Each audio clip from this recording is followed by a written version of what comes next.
You're tuned in to Nerd Overload, your weekly pop and geek culture show covering movies, TV, games, and comics. Now your hosts, Cody Pinnick, Sam Dunham, and Josh Harrison. Hey everybody, welcome to Nerd Overload, the pop and geek culture show that keeps you up to date on all of the shows about Pedro Pascal ferrying a child across the long distance. I'm Cody. I'm Sam. I'm Josh. And I'm Samantha. We have a great show for you this week. We're going to be talking about a whole bunch of stuff, including a bunch of movie trailers. We're going to be talking about Pedro Pascal and his ability to transport children. He's the transporter, but only for kids. Only for kids. And a whole bunch of other cool stuff. But first, let's get into some things we have been checking out. Check it out!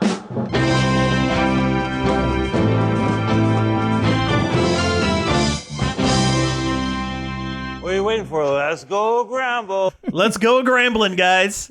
I gotta talk about Skinamarink because it is the wildest cinematic experience I've ever had. A lot of stuff on Twitter about Skinamarink. What is this? I've never heard of this. This is the first I'm hearing of this. Skinamarink is a new horror film that just came out. It's made like festival circuit, and it's just now come to theaters, which is amazing enough on its own that this movie played in a normal theater. It is very experimental. Yeah, it's an extremely experimental movie. Yeah, but it's amazing I was able to go to the Marcus to see it and not like the Drexel Gateway. or the Gateway. But it's about kids getting trapped in their house while parts of it disappear. In the middle of the night and their dad's gone. Yeah, their dad's gone. And then parts of their house start disappearing. Oh, weird. Like the windows and the doors and the toilet. From the windows to the walls? Well, yes, exactly. But it is shot in a way like I've never seen a movie shot before. It's all got film grain and VHS look. Really? Ooh, I like very that. Dark. Extremely dark. You don't see a human face except for a couple times the whole movie. Really? It is a lot of shots of, a window frame or people's legs to feet shuffling around. Interesting. Just whispering. Yeah, 90% of the dialogue is whispers. Huh. It is extremely a vibe. Okay. It's like the most claustrophobic, like, icky vibe experience that you'll ever have in a theater. Staring Interesting. at a dark screen, like, did that just move? Yeah. Really? Like, Ooh. you don't know because of the film grain. And Yeah, the film grain will make it look like something's moving, and like...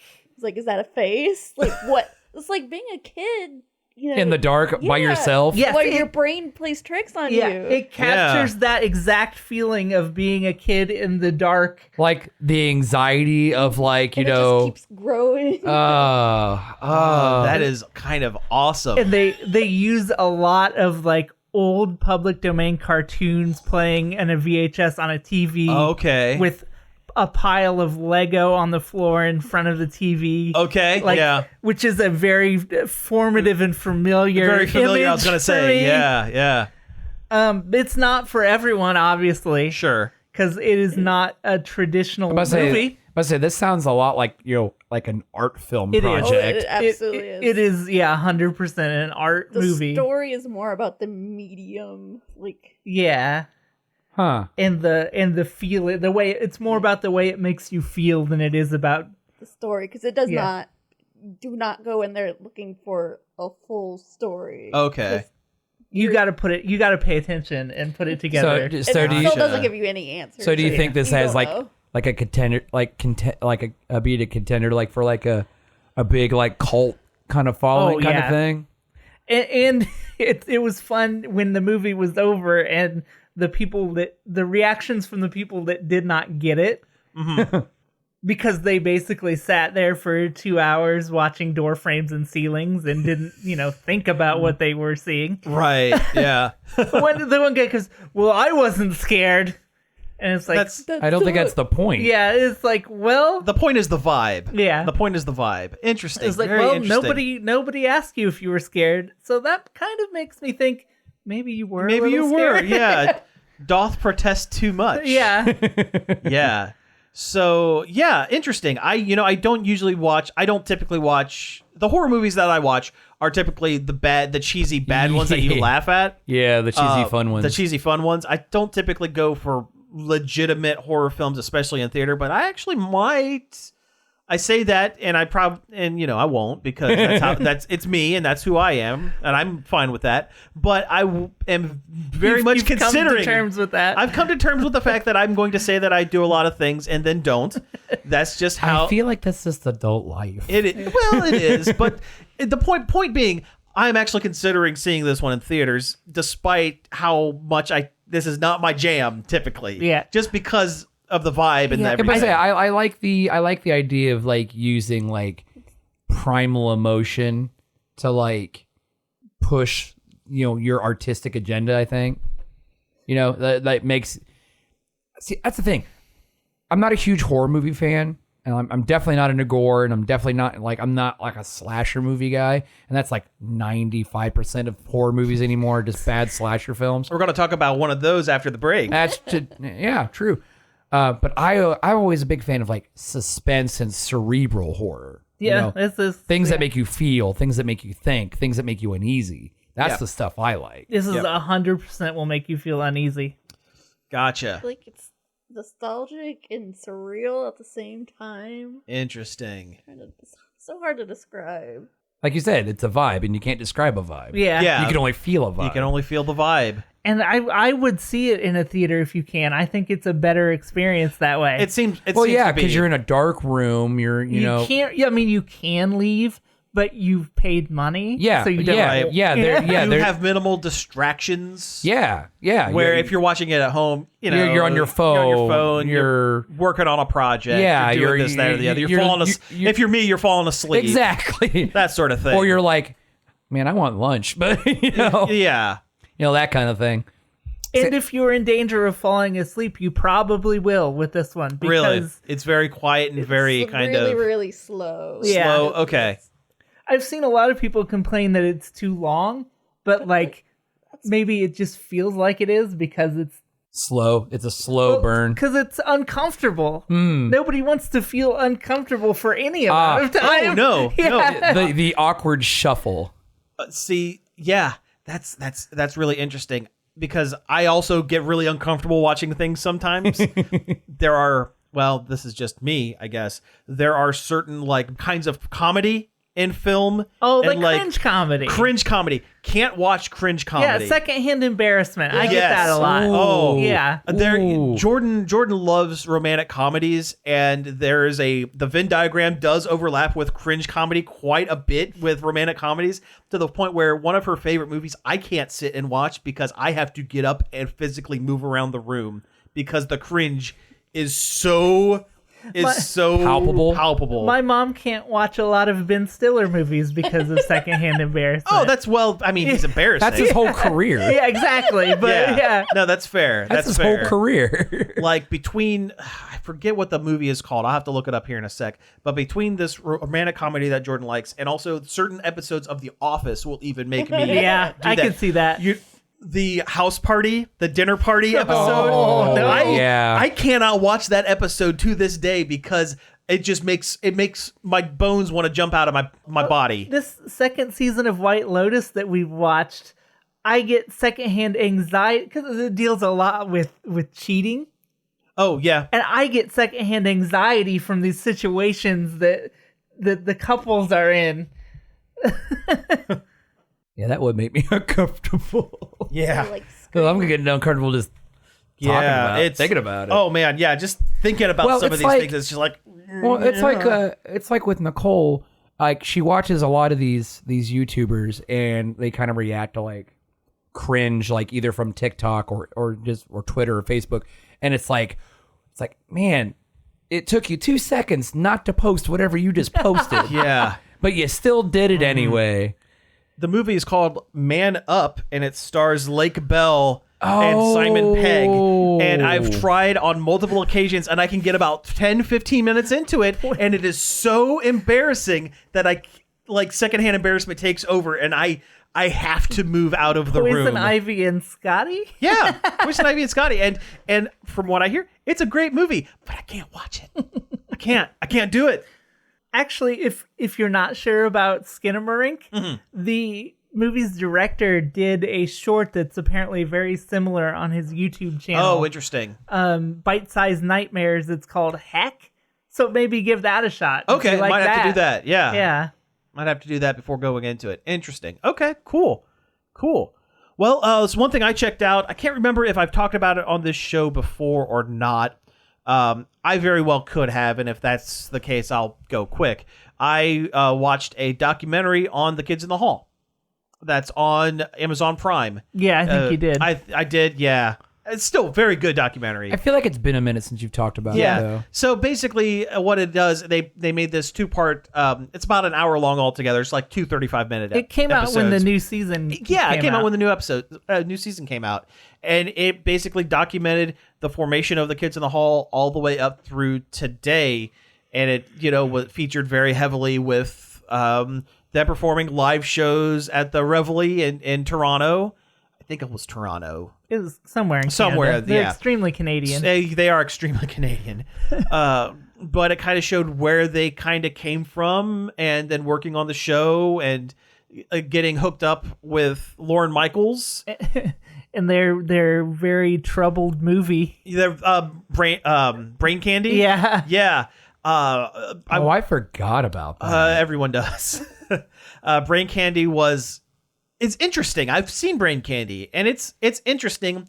It definitely falls apart once they decide the movie needs a plot, because it is basically the first half of the movie is a collection. It has a general theme, but it is just basically a collection of short scenes that are like the show, basically with them playing characters and whatnot. There's actually a really good review of it from Red Letter Media that Jay and one of the other guys, Josh, they talk about it, and it's really interesting. And the documentary is really interesting as well. I didn't realize how much the guys went through behind the scenes. At one point, it almost becomes like a documentary of Scott Thompson, the openly gay one, because he went through a lot during that. They did a mini series before the full series came back called Death Comes to Town, and talking about the whole show had a theme of dying and stuff like that. And apparently at the time he had prostate cancer and was going through chemotherapy the entire time and was really struggling. And they get into where their comedic influence came from, and they all say, well, they had alcoholic parents, and that was one thing they all bonded over, and just the weird stuff their parents would say and do growing up kind of forced them to be funny as a coping mechanism. Yeah. And then they get to Scott Thompson, who says, yeah, my growing up was fine, I guess. I was a survivor of a school shooting in the 1970s. Oh my God. Yeah, he apparently there was some school in Saskatchewan or something like that. It was back when school shootings were not the norm. Were not wide. It was a rare occurrence. It was something that was weird. But he said apparently the kid that sat behind him in English class came to school and blew away their English teacher. Jesus. And he was like right there. And that kind of made him think, okay, live every day like it's the last, because it very well could have been. Ugh. And I mean, the documentary is really, it's very funny as well. They're funny guys, and they do talking head interviews with like Mike Myers. Apparently Mike Myers early on did some sets with the kids in the hall when they were just a live act. They're all Canadian. He was like the number one hanger on, like one step outside of the group of the core five. He was like one of the ancillary guys. He was a kid down the hall. He was a kid around the next corner. Yeah. And the interview process and everything was really funny and really interesting, and it just kind of goes to show I love as much as I love comedy, I love the history of comedy. I will sit and watch a documentary about a comedian. There's one about George Carlin that I've been wanting to watch for a long time. I just haven't had a chance to sit down and watch it. But I love watching the history of comedy. I'm the same way about music. Oh, yeah. Yeah. I don't listen to a ton of music, but I love music history. So there's a podcast called No Dogs in Space, and they've done a lot of history of punk stuff. Oh, sure. And I love it. It's great. And it's turned me on to so many different like bands that I can appreciate them so much more when you know the story. When you know the story behind it. Yeah. Yeah, on Disney Plus, like speaking of musical documentaries, Disney Plus's Beatles documentary is kind of interesting. Was it Get Back, I think? Yeah, Get Back. I have heard really good things about Get Back. My dad watched it in preparation for his show. My dad also watched it. Yeah. I mean, it's very much just like, just video footage of them sitting in their rented studio space that they did. And the history was always like, they fought through the entire making of the album, and and they really weren't. I mean, they kind of were. There were some some skips here and there, but they were still there was around. like tension and stuff. But they were still being friendly and cordial. Like and like at one point, I think it's George just ups and like, I'm quitting the band, and just walks out. That sounds like George. That sounds like George. Yeah. Yeah.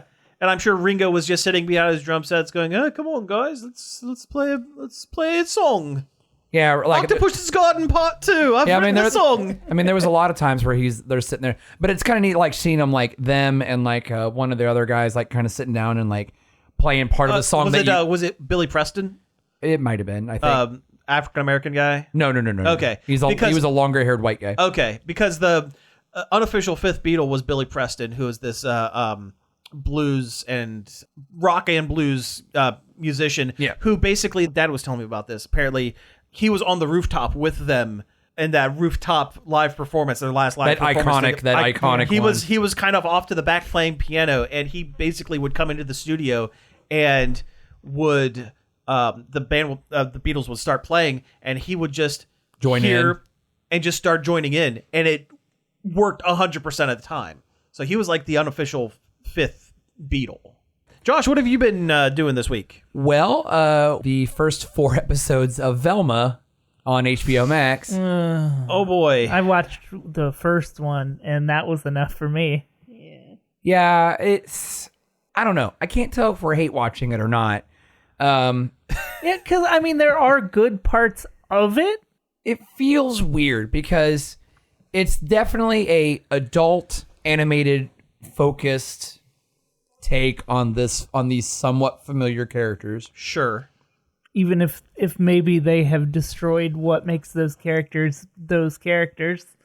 Yeah, it's weird because it's almost like it's trying to be Harley Quinn, but then all of a sudden but it's like with Scooby-Doo characters, and they're all exaggerations of these characters that aren't as true to the core characters, even though Harley Quinn does kind of hit some things on the head. Yeah, Harley Quinn does get the vibe of the characters they're mocking. Yeah. They kind of they're stretching the boundaries, but they're not breaking through and being completely unrecognizable. And I've heard that the characters in Velma are largely unrecognizable in comparison to previous incarnations of the characters. Like Velma herself is not likable. No, at all. Oh, she is mean.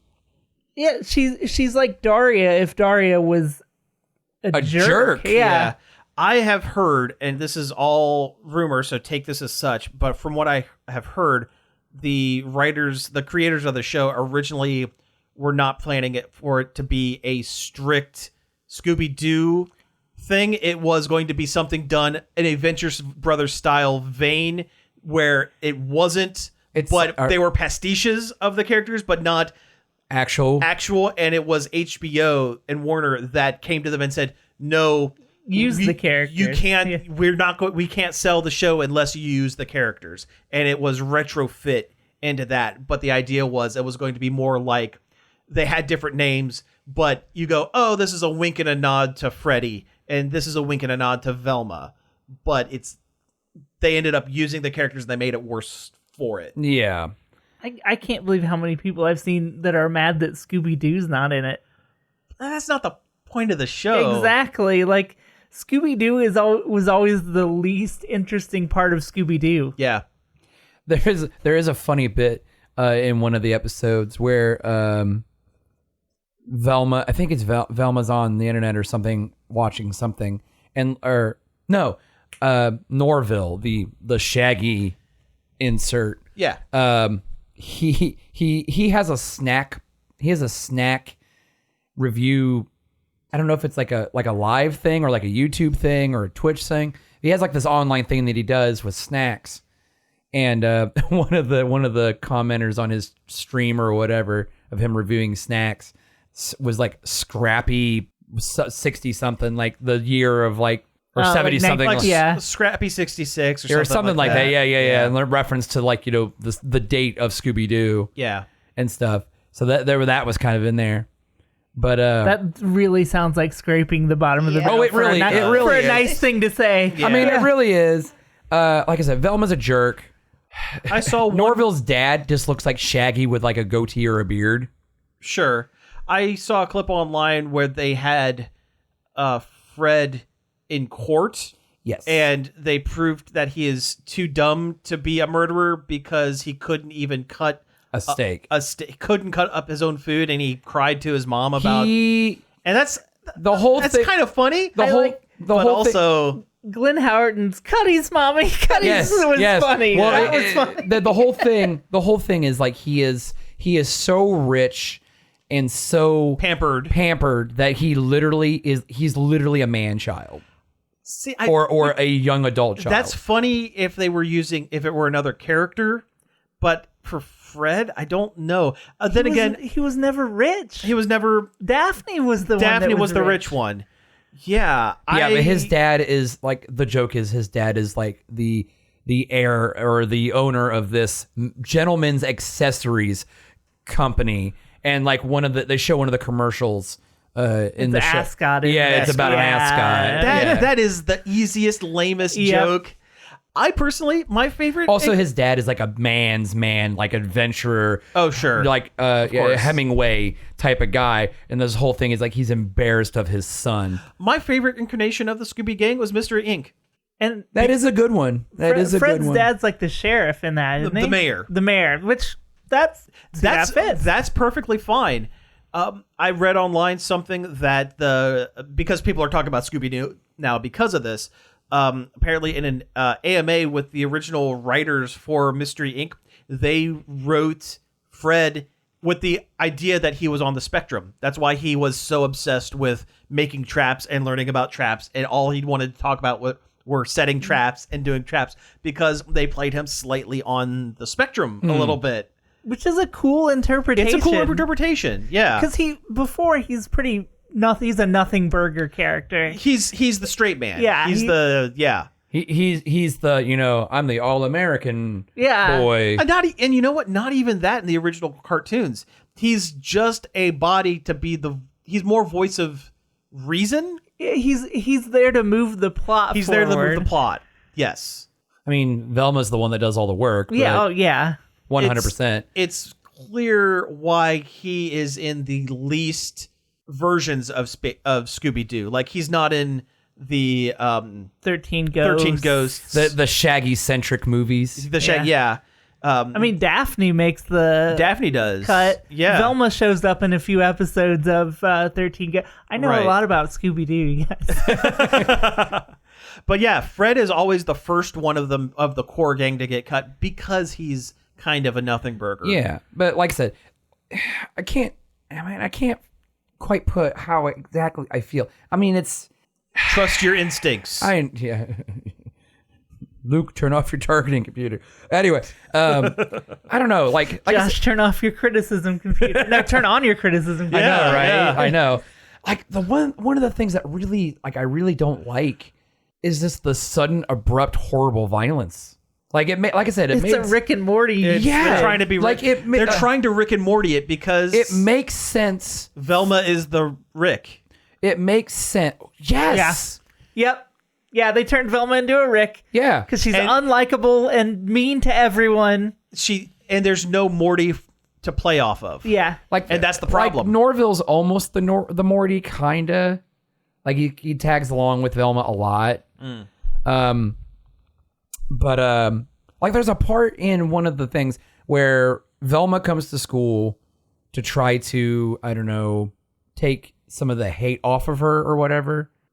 Was when she does a makeover and then goes to school? Yes. And people think that she is the murderer that's killing these quote unquote hot girls. That's the whole premise so far, is the conventionally hot girls or whatever school are getting killed and their brains are getting scooped out. And it's always when they find the body, it's gross. It's really super gross. But there's a part where somebody... I don't care for that. Yeah, either. and then somebody throws one of those like tabletop heavy paper cutters things at Velma, and Fred steps in and like deflects it all heroically, and it goes flying off and cuts some kid's leg off. Who's voiced by Weird Al. Really? Oh, weird. For some reason. I don't know why he's there. This show sounds like it's doing everything wrong. It's missing the point about the core premise of Scooby-Doo. Like her whole thing is she's trying to solve her mother's disappearance because the police won't. Yeah, And which I I mean, liked. that's- I liked that idea. Yeah, that's a neat idea, but the it sounds like execution is god awful. it sounds like the jokes are the easiest, laziest that they could do, And also, it misses the mark on everything. and else. also, Velma has like these weird, like debilitating hallucinations, anxiety-induced hallucinations That about solving mysteries. that look phenomenal. Oh yeah. Like they're really akin to like the old style of like some of the Scooby-Doo monsters, like before they're unmasked and they actually kind of look monstrous. Though I'm still waiting for the time when, because I keep seeing it in clips where Velma and her dad are like fishing off a pier or something and pull up the glowing spooky diver guy. The diver. Okay, I was gonna say the kooky space kook. No, not the space kook. the only one I can remember is the Minor 49er, because that's a great name. The Minor 49er. And not the Creeper? The Creeper. The Creeper, The yeah, kooky the space kook. Yeah. I mean, the diver's pretty iconic, but I don't ever remember his name. No, I don't either. I wonder what happened to that live-action crowdfunded Scooby-Doo but Riverdale style That show. might have been better than this. I watched the first episode of it, and it was really, really good. I just wonder if they're doing more of them. I'll have I to don't look know. that up I don't know. later Like I on. said, they're releasing these episodes 2 at a time every Thursday, and I've already heard that they're working on a season 2. Of course. And people are already mad about it. It had a huge opening. It was like one of the maybe the highest watched animated comedy on HBO You know Max why? when it came out. Because HBO removed most of their other animated content. Yeah, that's why. Well, that and I bet a bunch of people were hate watching it too. Well, And that's the other thing is like, a lot of people online are saying, don't hate watch it. Don't give them the numbers because they don't care if you like it or not. Yeah. A metric is a metric. Number's a number. It's gonna drop off. I can't see anybody putting themselves through more episodes of this voluntarily. Right. I mean, I probably will because I'm already invested at this point. I mean, you're taking one for the team. Yeah. You know. Yeah, I know. Yeah. All right. Well, hey, listen. I hate to cut you off, but we got to go to break, and when we come back, we are going to get into some news. The marketing department at WZMO suggested I do a new cutting-edge promo for Long Play. You know, short, quick, concise, to the point. Here goes. You're invited to tune in to Long Play, Friday night at 11, Saturday afternoon at 3. Great music, fantastic host, often referred to as the Casey Kasem of Marion. Full albums, front to back, here on WZMO. Whew, did it. Finished before I got cut off. Hey, we're back from the break. Let's talk about some pop culture news.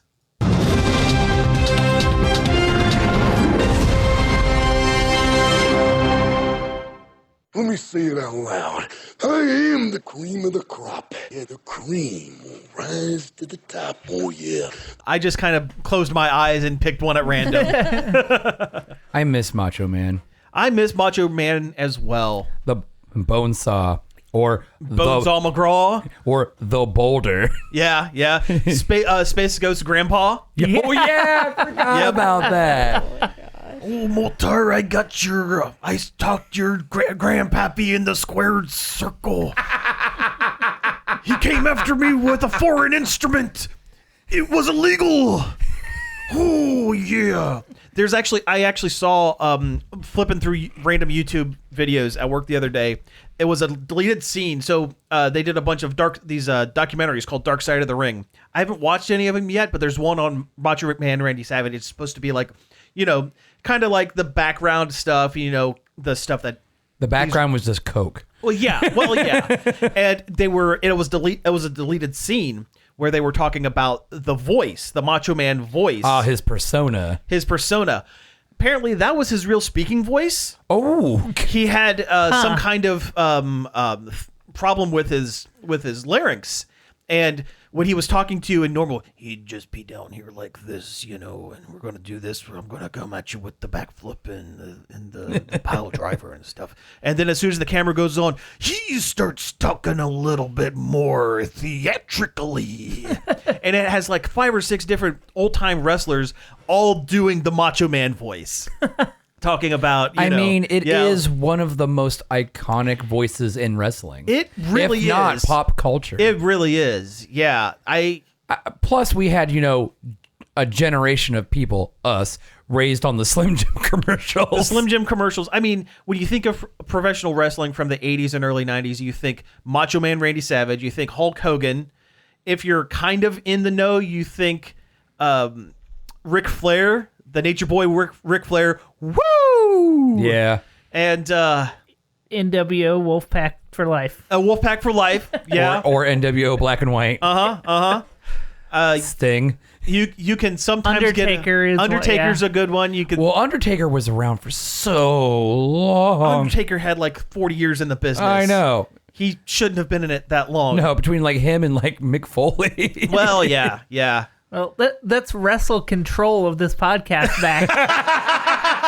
Nailed it. So yeah, let's talk about some news. We watched a couple of trailers here just now for some movies coming out. What did you guys think of Scream 6? I mean, I haven't followed the series really. Like, I think I've watched 2 of them. I've only seen the first one, and I thought it was fine. I mean, the first one's a great classic, standard slasher film. I understand that it broke ground with its meta-ness. With the meta-ness, yes. But now, in our current time, when everything is meta, yes. It doesn't stand out. Yeah, it doesn't land the same anymore. That's the thing with this trailer. The trailer looks like it got rid of all of the meta-ness. It just has turned the ghost-faced killer, not the rapper, but the murder man into just a murder man. Yeah, that's what he is. There's no difference between this Ghostface and like a Mike Myers. Mike Myers. Yeah, baby, yeah. Oh man. What if I'm sure this has happened. Someone has taken the game Dead by Daylight and they've modded Austin Powers into it instead of the. I think they couldn't get the rights to Mike Myers, so he's just the hatchet killer or something like that. Something like that, yeah. But put Austin Powers in there as well. I'm gonna kill you, baby. Yeah, stabbing. Yeah, stabbing. Can you feel it, baby? Yeah. Stabbing's my bag, baby. Wow, let's not do any more Austin Powers impressions. Well, it's hard. Here in 2023, let's not do that. Yeah. Not until the next Austin Powers comes out. Yeah, that's the rule right now, is there has to be a new movie for us to do that impression. I would watch another Austin Powers movie. Oh, yeah, they should definitely do another. At least one more. Yeah. Put a cap on. Son of Austin Powers. Yeah. The many illegitimate children of Austin. Okay, who would you hand the reins of the series off to, the Son of Powers? He would have to play multiple roles. Yeah. Because that's the gig. Mike Myers can still play multiple roles, and then there could be Yeah, but he's getting older, though. What was that show he just did? Oh, that one. Yeah, where he's Shrek and everyone else. No, we talked about it on the show a few years ago. It was good. It was good for what it was. It was funny. Yeah. He's still got it. He's still got it. Yeah, but I'm trying to think of like a younger actor that might be able to do it. Yeah, but he still would have to be in the movie. Oh, no, yeah. I mean, you would have Austin Powers, and then you'd have the Son of Powers. I feel and like you'd have like a new villain that is also played by the guy who played Son of Powers to keep the parallels theme up. Or the villain could just be Seth Green. True. What if the Son of Powers is also Seth Green? No, he's too old. Oh, He's yeah. too old. No, that's a good point. What about Tom Holland? Can he play multiple I don't know. characters? He's never tried. Can he do that heavy of a comedy? I don't know. His that one dance routine he did is when he did I'm sure he's a funny guy. Oh, sure. but also he's British. He's actually British. Sure. Yeah. And not a British caricature. But then you lose some of that. Because, that's true. That's because true. the point is that part of the point is he's a bad British caricature. Yeah. Yeah. I don't know. So Scream 6. Yeah, Scream 6. That's what we were talking It about. does not have Austin Powers in it. Unfortunately. I'm sure the movies exist in the universe. It does have Wednesday Addams in it. It but does. She was in the other Sure, remake one, yeah. so she's back along with, I'm assuming, a lot of other people. I didn't see assuming, the other one. Yeah. Like I said, I haven't followed the series. I know my sister is a big fan of horror movies and Scream in particular. Mm-hmm. So, I mean, I think it looks all right. I think I applaud them for still not going the supernatural route that a lot of long-winded horror series go. Although this is starting to look like it a little bit. That's true. It could. It still could, because he does make the Ghostface comment was dodging bullets and doing ninja moves. and did comment saying, I'm something else or something different or whatever. So I don't know. Maybe he's an actual ghost anymore. I don't know. Who knows? But Courtney Cox is in it, and that's pretty cool. Yeah. So. Yeah. They held out on the supernatural stuff longer than like Friday the 13th did, so they got that going for them. That's true. And we still haven't had Ghostface in space.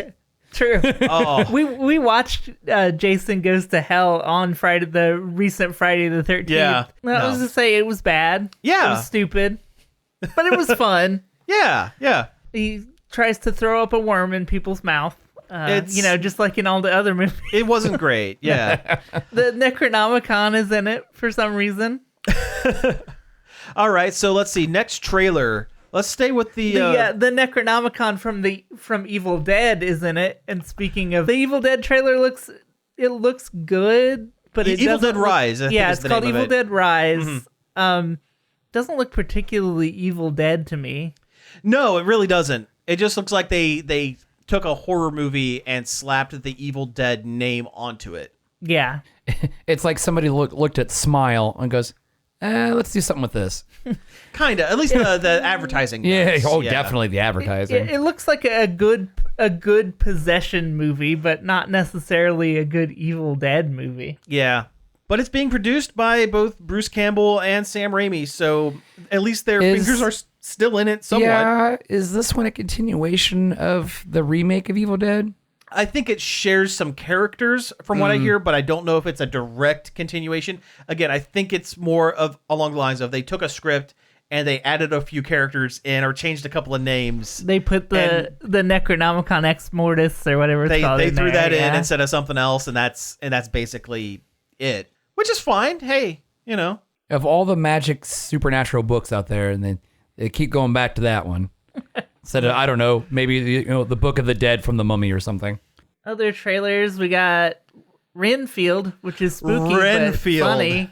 Yeah, I have a feeling we're going to have differing opinions. Well, slightly differing opinions, because you guys are more into the What We Do in the Shadows vein, and this borrows very heavily from that. It's almost a ripoff, I would say. It's White Guillermo, the movie. Yeah. I haven't watched as much What We Do in the Shadows, so I'm coming at this fairly fresh with this trailer, and I think it looks great. I mean, Nicolas Cage is Dracula. Yeah, it still looks fun, and I would still watch it. Yeah. I love how he did the loop, and now he's back to actually being a vampire. Oh. Yeah, he is a vampire now. I'm a vampire! I'm a vampire! I'm a vampire! I love the fact that, like, in that scene, he's just straight up running through New York yelling it, and it's not even extras. It's just people looking at him like he's crazy. Looking at him. Oh, yeah. I love that. It's like an elf when Will Ferrell's running through the streets of New York, and he's just running up to random people. Mm-hmm. The guerrilla style kind of filmmaking. Yeah. That's not, no permits. Yeah, no problems. That's not contrived like, Borat or something. Right. But no, Renfield looks interesting, but it's got like a weird kind of almost comedy action movie feel to it. Kind of, sort of. The only issue I kind of have with it is, don't get me wrong, I like Awkwafina as an actress, but I'm kind of tired of seeing her being typecast as the quirky best friend / kind of sort of love interest character going, what just happened? I can't believe that. The reactionary character. The reaction bot. That's gotta hurt. Oh no. It's like an announcer in like a goofy fighting game or something. Right. Yeah, I wish in an ideal world that character would be toned down or given more to do, and who's to say that she doesn't have more than That's true. In the movie? It's hard to tell from the trailer. But based on the trailer, her character in this seems very, very similar to her character in Shang-Chi. Yeah. Which was basically, she had more to do in that as well, but basically was the reactionary everyman going, what is happening? This is a wacky situation. That's some magic kung fu there. Yeah, so. That was a good movie. It was. That was a good one. Yeah, it was pretty good. We had a trailer for season 2 of Invincible, the animated series based off of the comic Robert Kirkman's comic superhero series. Yeah. Speaking of meta, this was very meta. Incredibly meta. It was fine. It was the only thing it was missing was one of the characters looking at the camera. Yeah. It's clear to me that by this trailer, the production on the actual series is in very, very early development. Because if they had any kind of scenes to show, they would have showed it. They would have. The entire thing takes place in a diner, almost a couple of static shots, kind of back and forth. We're still in his Shonies. But no, I'm looking forward to more Invincible. It's a great show. Yeah. I read the comic a long time ago, but oh yeah, the comic's still going too. Is it? Yeah. Man, I feel like I haven't picked up a Robert Kirkman book in a long time. It's all basically the only thing he does. I know, and it's because I got tired of Walking Dead a long time ago. Yeah. Long time ago, and I got kind of burned out on Robert Kirkman. Yeah. People loved the first series or the first season because it's like everyone's all about, gritty superheroes right now between like Invincible, The Boys, this, that, and the other. Yeah, it is a little more violent and gritty than I would particularly care to watch on a normal basis, but it's good for a limited series kind of thing. I don't know if gritty is the not word. Gritty, but violent. It's very violent, but it's also very colorful. It's colorful and vibrant. Yeah, that is true. But I'm more meaning like the whole thing here lately where it's like they're really focusing on Superman archetypes that are bad. What if superheroes were just kind of messed up? Invincible is one of the stories where what if Superman was secretly a bad guy, where it works. I really liked Irredeemable. I really liked Irredeemable too. But I feel like if they were to do something with Irredeemable, people would just call it like a ripoff. A ripoff. And also they would have to change the ending because the ending got incredibly meta and weird. Oh, yeah. Yeah. Not a spoiler for a 10-year-old comic book series. Mark Waid wrote this book, Irredeemable, about basically a Superman archetype. That has gone bad. Really messed up. And by the end, it starts with, evil Superman, and it ends with him finding out that he is a sentient idea that has taken the form of a evil superhero and decides he ultimately wants to make better choices. So he turns himself into a formless idea and implants himself into the minds of Joe Shuster and Jerry Siegel, and that is the impetus for them creating the comic book Superman. I don't know. I kind of like that. It works well. It works well in comics, but it would not play for a series. Oh no! That is a comics only kind of idea. But yeah, there's a lot of things that should have only been comics only. Well, that's very true. That's very true. Should we move on to our Pedro Pascal section of the show. Yeah, let's do it. There was also a trailer for Mandalorian season 3. Looks good. Yeah. And it's really buckling down on it's Mandalorian time. Yeah. It's Mando time. Time for the Mando. Because it's lots of Mandos. He's going to Mandalore. Yeah. There was a surprising number of lightsabers in this trailer, and There it were a shows few. that I previously only had a few. That looked like another Grogu Order 66 flashback. It might have. It very well. Because that might looked have like been. the inside of the Jedi Temple. It did. Yeah. I think they're gonna have to do some serious character development on that little man to keep the show Sooner rather than later. Yeah. Yeah. Maybe actually get him to say some words or something. Oh, or a word. that'll be the season 3 cliffhanger. when he says "daddy." Daddy or something like that. Yeah, that would work. Or he squeaks out, "This is the way." That would probably be more likely a thing. Yeah. But no, it looks great. It looks fine. It's more Mandalorian, which is, pretty top tier for me. Yeah, they haven't done a bad one yet. So They teased all of the necessary cameo people. Yeah. There was the New Republic Ranger guy that keeps popping up. Pelly was there. Pelly was there. A Babu Frick-esque characters. 2 of them. Yeah. Yeah. Babu Fricks. There are 2 of them. This is getting out of hand. Yeah. Oh, a Salacious Crumb. A Salacious Crumb. A laughing monkey lizard. But we don't know if it's actually Salacious Crumb or just another one. Oh, yeah. I don't know, what if it was? That'd be fun. Yeah, if he escaped Jabba's sand trawler. Demise, yeah. That'd be But kind of cool. In continuing Pedro Pascal news, apparently the Last of Us show is extremely good. I haven't watched it because I already saw it when it was a video game, and that kind of makes it hard for me to want to watch it. Especially because from what I hear, there's a good 60% of it that they lift directly, line for line, camera movement for camera movement, scene for scene from the cutscenes. Yeah, I've game. seen some TikToks of them side by side, and it's And identical. It's identical. Which part of me is like, that is what fans would want. Sure. But also, like Cody was saying, we know how it goes.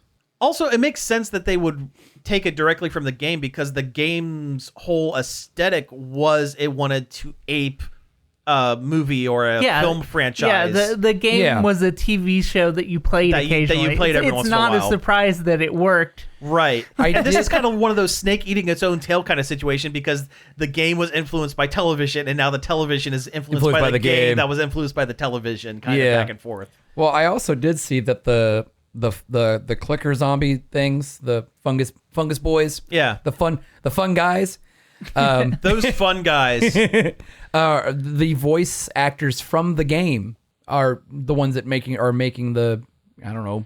They probably just took the audio files of the specific characters. I would hope they actually paid them to actually do new noises. I would hope they did, but yeah. I mean, that's the lazy route out. Well, But also, you say lazy, I say cost saving. Cost effective. Yes. Also, the second game left such a bad taste in my mouth too. Oh yeah, and not for the reasons why. Sure.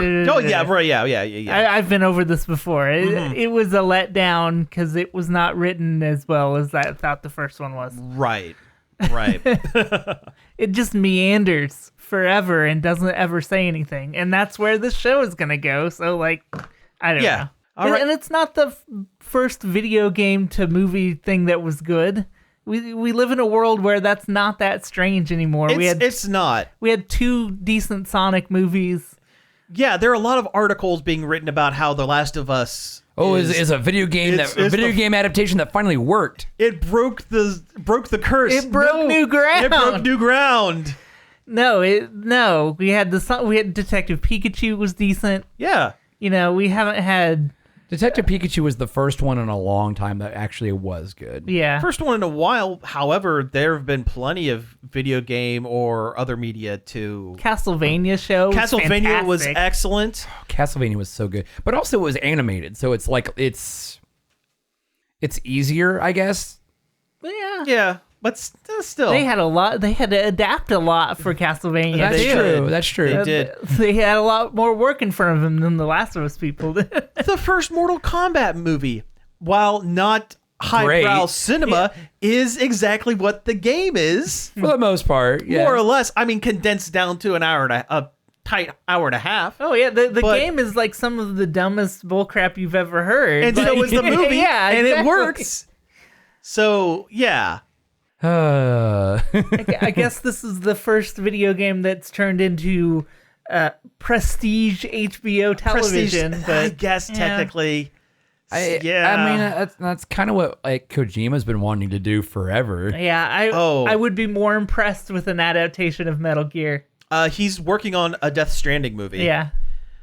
Although, from the way it sounds, it has nothing to do with any of the main characters from Death Stranding. It is a side story that takes Like place set in the Death Stranding universe. Set in the Death Stranding universe. That's set cool. During the first game. Also- Or bridging the gap between the first and second game. Also, the perhaps. other thing that upsets me about this is that they're saying it's the greatest story that video games ever told. No. And like, it's just zombie bullcrap. Like, it's not. It's zombies. Yeah, it's a shame that people have to think of that about something that's just zombies. Yeah. And everybody knows the greatest story video games ever told is the Metal Gear franchise. Well, that's a good Maybe point. maybe the most bloated story in video games.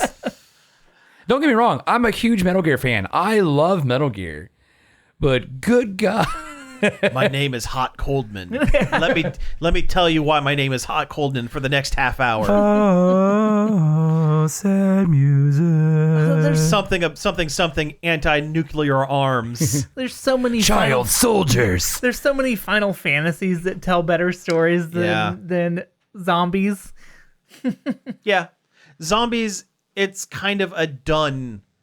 It's been done to death. Yeah, and Last of Us doesn't have any interesting twist to it. Yeah, they're fungus monsters, but it's not different. It's essentially the same. Yeah. Yeah. Let's see. Okay, couple of quick hits. The Trogdor, the Homestar Runner character Trogdor, has reached its 20th anniversary. My bones. Yeah. And my bones have turned to dust. Trogdor, of course, is the S-shaped dragon With consummate V's. wingling dragon, The big beefy arm. that Strong Bad draws Yes. on homestarrunner.com. It's a website.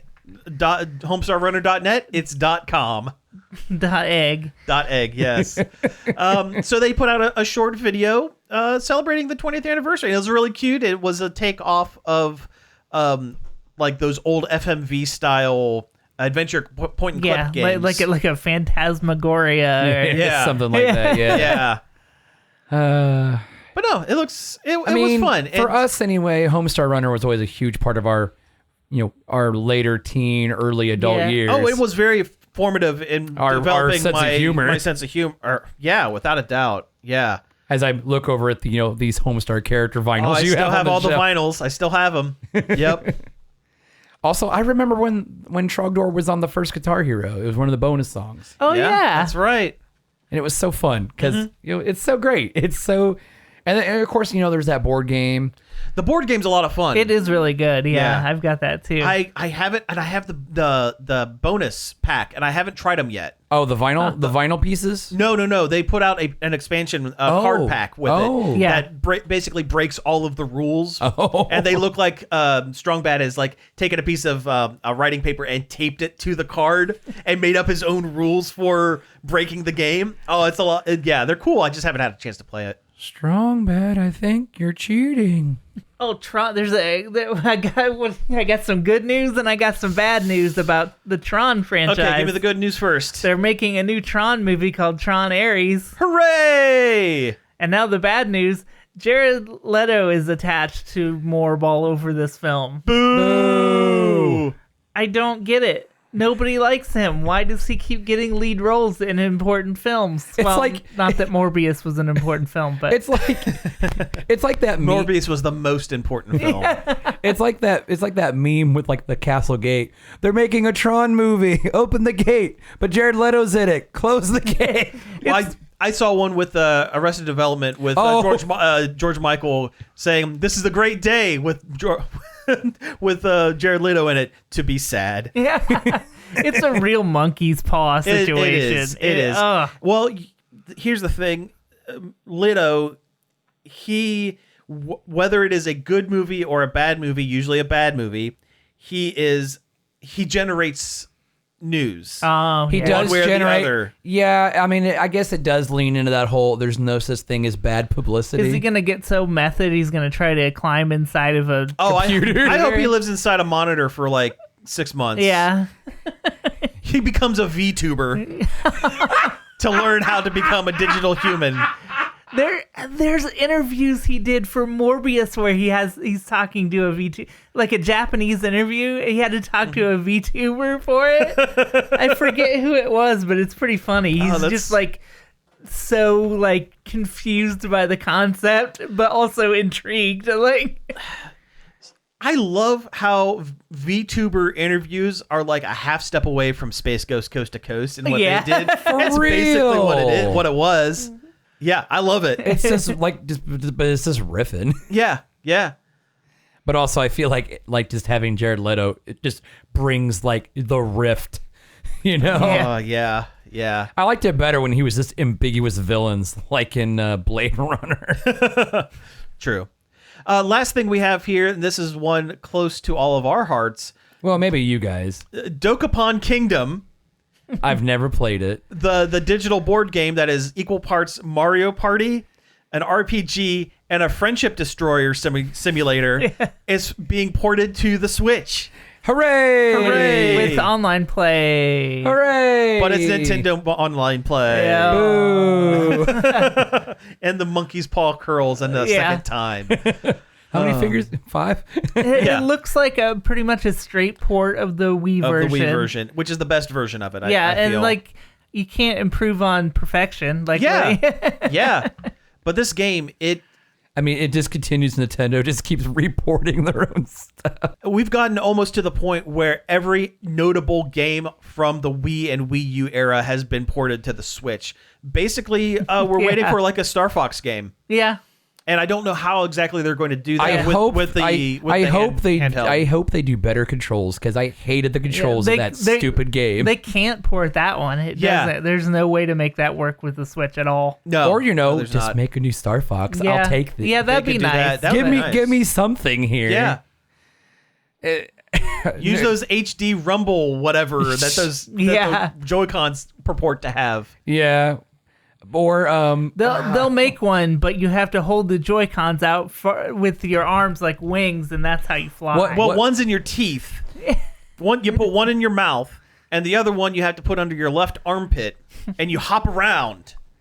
And then the drift gets you. You have to drive with the Wii, or not Wii Fit, the Ring Fit, wheel. Yeah, there we and go. The leg strap. That's it.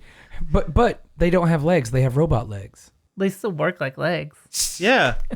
But what if they just made like an R-wing like thing you just hold, and that's how you fly? Like, the Return of Labo. You build a cardboard R-wing and put your Joy-Cons in to fly. It's not a bad idea. I kind of like that. That Ubisoft game had a really good toy R-wing. It was pretty cool. And that game was pretty fun. Yeah, I saw it when it was on. I should have picked it up when I was on sale. Wait, are we talking about that one space one? Starlink. Yeah. I still have that. It's a decent game. I got it from you, and I've never opened it. I just wanted the R-wing, really, honestly. All right, with that, we've actually hit time, so let's go ahead and wrap things up for the week. You have been listening to Nerd Overload. Thank you very much for tuning in. You can find us each and every day over at nerdoverload.com. You can find us on Facebook, Twitter, Twitch, Instagram, Patreon at Nerd Overload now. You can email us at staff@nerdoverload.com. You can give us a call on the Nerd Overload hotline and leave a voicemail on our voicemail box. The number for that is 419-561-5556. Nice vamping. Yeah. You can find all of our back episodes on various podcast apps such as Apple Podcasts, Spotify, Stitcher, Google Play, and more. Finally, I'd like to thank both Parker, Superfan Extreme, who updates the Facebook page with news articles and whatnot. And David Pencil for the use of our intro and outro. You can find more of his stuff over at davidpencil.com. So again, thank you all for tuning in, and we will be back next week. Pizza out.